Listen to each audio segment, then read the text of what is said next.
slow up, no I don't take shit. I got no love for the fakeness. If you wanna play tough and wanna hate this, I'll always show up. I don't ever slow up, no I don't take shit. I got no love for the fakeness. If you wanna play tough and wanna hate this, I'll always show up and make a statement. I don't ever slow up, no I don't take shit. I got no love for the fakeness. If you wanna play tough and wanna hate this, I'll always show up and make a statement. Everything I do so instinctive and so passionate. Every word I move so descriptive like an adjective. I got a vendetta against people who patented being negative when you should be getting after it. I got facts over tracks, this and that. Spitting slow, spitting fast, I could roast, I could gas. Think I'm okay at last, but I don't know if that can erase all the past. And the pettiness, a reflection of the emptiness. Hilarious. Our story starts with the power couple, Teresa and Gabriele Capone, who migrated to New York in 1894 from South Italy to New York. They didn't have except $17 that would get them by for 10 days max. But like many people who migrated to the US at the time, they believed in the American dream, that new land that would provide them with job opportunities and stability in days. Gabriele Capone was a self-made, honorable man owning a barbershop, and Teresa, his wife, was a tailor, but they lived in Brooklyn among the Italian mobs. These mobs started doing shady criminal business once they settled in the US. This business would smear the Italians as being criminals. There's no hope in teaching their kids. If a crime occurred in the neighborhood, the Italians would be the prime suspects. In the midst of all this, Alphonse Capone was born in 1899. In her book, Al Capone, Life, Legacy, and Legend, Deidre Baer says that since his birth, Al would insist that he's American from Brooklyn, not Italian. Not only that, he would hate anyone who called him Italian. That was a complex that would live on with him. I am the son of a hard-working family that came to the US for a better life, but I'm stained since I was born of being a wicked Italian and a possible criminal. Al Capone would show signs of excellence in school, which assured his father that he would walk in his footsteps and be a good man. But at the same time, he would show violent behavior that would get him expelled from school at the age of 14. Did he hit a colleague in front of the teacher? No, my dear, he hit the teacher herself. At that moment, Al Capone realized he was facing an authority, which was the teacher, headmaster, school, and the institution. That authority was punishing him, and he couldn't punch back. That's when he decided to leave school forever, and his inner violence would win over his academic excellence. At that time, Al Capone would cross tracks with the mobster Johnny Torrio, who came to the US from Al's father, Gabriele, same hometown.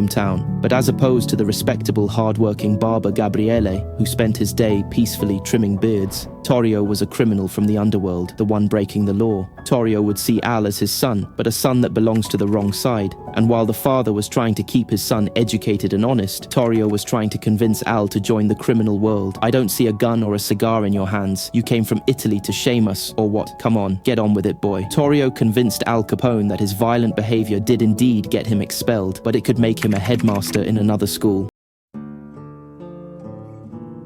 Al Capone then joined Torrio's gang, James Street Boys, when he was 17. He worked as a waiter in one of Torrio's nightclubs, the one where his face and destiny would be marked for good as a mobster, Scarface. This happened one night when he was working in the nightclub. Al Capone saw a girl and liked her at the bar, so he tried to flirt and check things out, but soon found out that she wasn't just any girl, she was Lena Galluccio. Who was Lena Galluccio, Plateau? Obviously, Frank Galluccio's sister, my dear. Frank, defending his honor, tried to cut Al Capone's neck on the spot, but because he was drunk, instead of cutting his neck, he left a huge scar on his face. This scare would accompany his name. He would be called Scarface forever. Sources say that Al Capone lived all his life ashamed of that scar because it stained him forever as an Italian criminal, which was the stigma he was trying to get away from all his life. Now that stigma was marked on his face. That's why in all his pictures he made sure he posed with the clear side of his face to hide the scar. He would also make up an entire story that the scar was from a shard while he was fighting in France during World War I. Although everyone around him was sure that wasn't true, that lie made him show himself with the scar without being ashamed. The scar is because of World War I that I fought in. Any objections? That lie was the first time Al Capone realized the effect of stories, or that he could grow in the criminal world just by covering up his actions with stories, a better and softer narrative than the truth. That narrative wasn't just going to portray him as peaceful, but also as a hero. When he was 19 years old, he met his partner May Coughlin, who fell in love with him and carried his only child, Albert. Despite Al Capone's age and the society then, where if a girl got pregnant before marriage, the guy usually ran away and she was shunned by society. Society.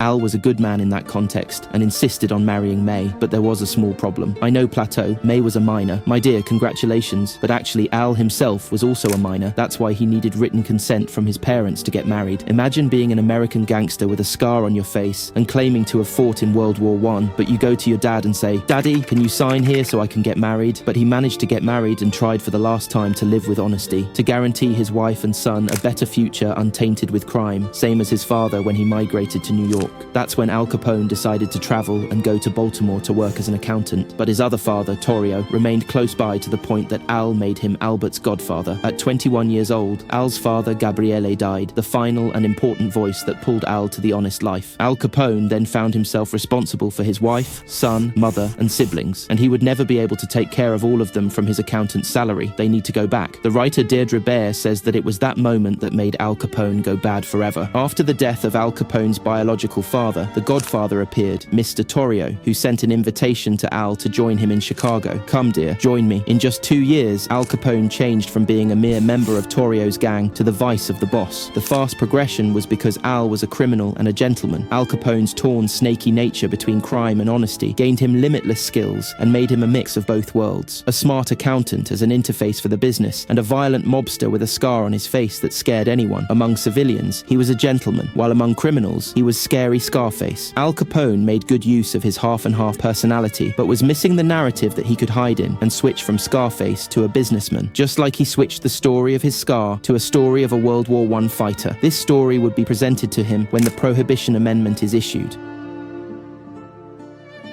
This happened during the early 20th century when organizations appeared like Women's Christian Temperance Union, which was led by Christian women who said that bars and alcohol ruin men's manners. Such kind women. Even with coffee, a man's mind is upside down. They said that alcohol destroys the American social fabric. They demanded an ultimate prohibition of alcohol with a constitutional law. Most Americans saw this demand as too much and could never be true because alcohol was a part of the American culture, the tool of celebration and joy. But two events happened. First, the transformation of American society to an industrial one, which was accompanied by a huge group of factory owners who supported the prohibition of alcohol. We don't want people living in their heads and all drunk. We want focused people that work hard in the factory. They needed the workers to be more productive and less troublemaking, while the drunk worker would walk around aimlessly with his loud voice. The second event was the temporary prohibition of making alcohol because there were more important products. Why not save the wheat and barley for food supplies and not for drunkenness? All these events led to a constitutional amendment in 1920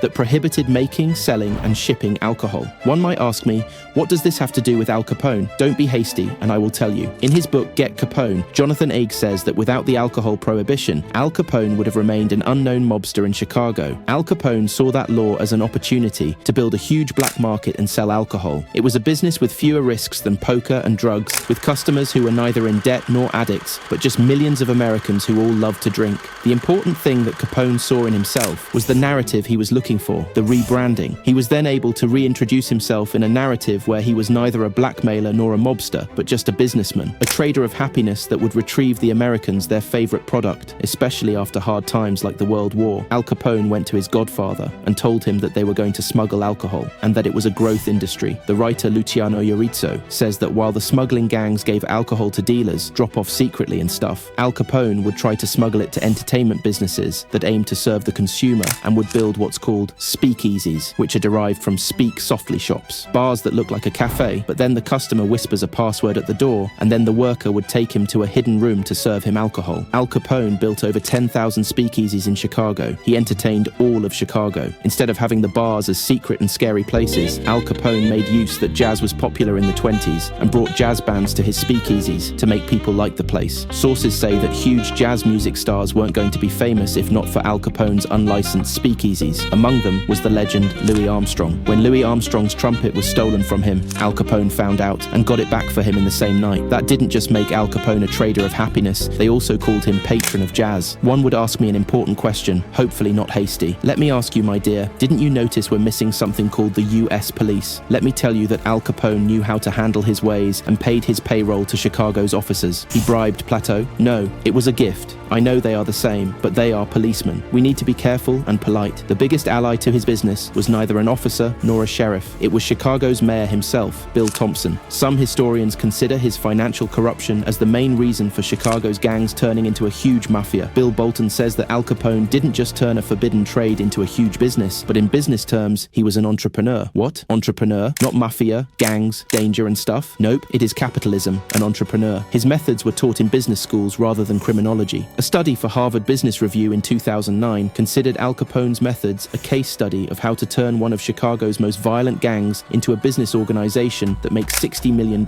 yearly. They were a family with $17 enough for 10 days, but then he made $60 million yearly during the 20s. Al Capone's rise would lead to opponent gangs that specialized in smuggling, like North Side Gang, which was upset by Al Capone's expansion in prostitution business because it was un-Catholic. Smuggle alcohol, breaking the law, and many wrongs, but no prostitution. That is a red line or red knight. I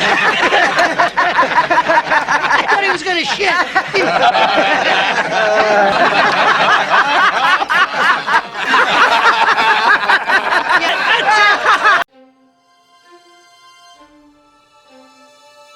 North Side Gang then would try to assassinate Torrio, and after his survival, he decided he was too old for these games, and in 1925, he left the gang in the hands of his best student. Al Capone was now a gang boss at 26 years old. Mafia bosses would be surprised by a boss among them, but not like them. While they were all low profile and didn't look presentable hiding to avoid grabbing attention, Al Capone was a fashion icon, a celebrity. He used to wear expensive suits that would be equal now to $7,000 more than our salary, my dear. Whoever saw him would think he was a millionaire, something fancy. That was how he wanted people to see him. Even his white hat, which he used to wear with suits, turned into a symbol for mobsters. It was enough that when one of them walked down Chicago with the white hat, police would know he was a gangster. At that time, next to the name Scarface, mobsters would call Al Capone Snorky. His news was in headlines in tabloids in the 20s, and saw Al Capone was an adored celebrity, and people liked to know his news. His news was never ending, and he liked to be in the spotlight. The gangster who proudly declared, "I'm not a criminal, I fulfill my people's needs," which was alcohol. If I were breaking the law, my clients are the best and finest Chicago citizens. But my friend, Al Capone, never forgot that the snorky image that glammed fine face was presented to the public. But in the underworld, he had to stay scary. A side Scarface and a side Snorky. Scarface, Snorky. Scarface, Scarface. Got you. That's why Al Capone's history is full of incidents, like the famous baseball incident told by John Kobler, where Al Capone hosted 3 of his gang members over a business dinner, and he knew these 3 were planning to kill him. And after he gave them the snorky face and spent a nice calm dinner, "What do you want to have for dessert?" "And I have a baseball bat that I'm hiding." He then went down on their heads with the bat and hit them all. He smashed all 3 skulls, then cleaned up and went to sleep. This incident shows you how aware Al Capone was of the switch, when to be snorky and when to be a psychopath, because he was in a scary world where no one would have mercy if he was weak. Al Capone made millions, just like how his godfather Torrio taught him, but he tried, by being in the spotlight, to belong to the high-class world, just like how his self-made father Gabriele wished. Alcohol prohibition was the perfect story that Al Capone used to manage to be tied to 2 worlds, but as you know, everything has a price.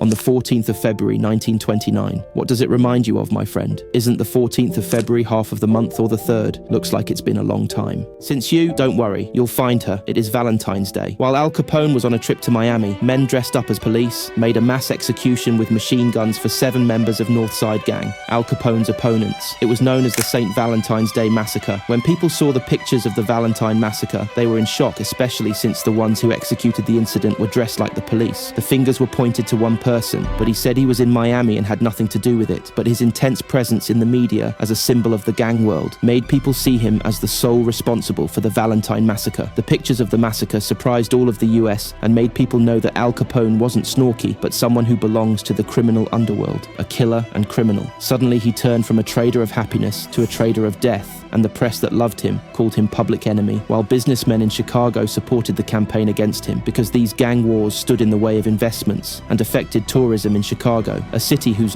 one public figure was a mobster boss. Why would we come by? That's when Al Capone needed a new narrative to cover what happened because the old story was gone. His old story, which he crafted patiently, turned into a rope around his neck. That's when Al Capone left Chicago in May 1929 and went to Philadelphia to appear there as an armed man publicly. Once he got arrested, he turned himself in easily and admitted he was guilty of holding a weapon. What is this plateau? He ruined his own image. Wait, my dear. Al Capone thought that if if he disappeared for a year in jail, the propaganda on him would subside. To get locked up for a year for a weapon was better than the police getting his name associated with the Valentine incident, especially that they couldn't pin it on him. You don't need the imagination to know that a man like him would live well in prison. By the time Al Capone got out in March 1930, he found a new narrative. In October 1929, the recession that destroyed the American economy happened, the Great Depression that caused unemployment, and that's when Al Capone appeared as Robin Hood. The man was, yes, a criminal, but stole from the rich and gave to the poor. And indeed, he opened in Chicago the Soup Kitchen, a restaurant that fed 2,000 homeless people daily. In his book, Capone, the Man and the Era, Lawrence Bergreen says that Al Capone paid $20,000 yearly to the church, and without him, the Italian elderly would have died of hunger during the recession.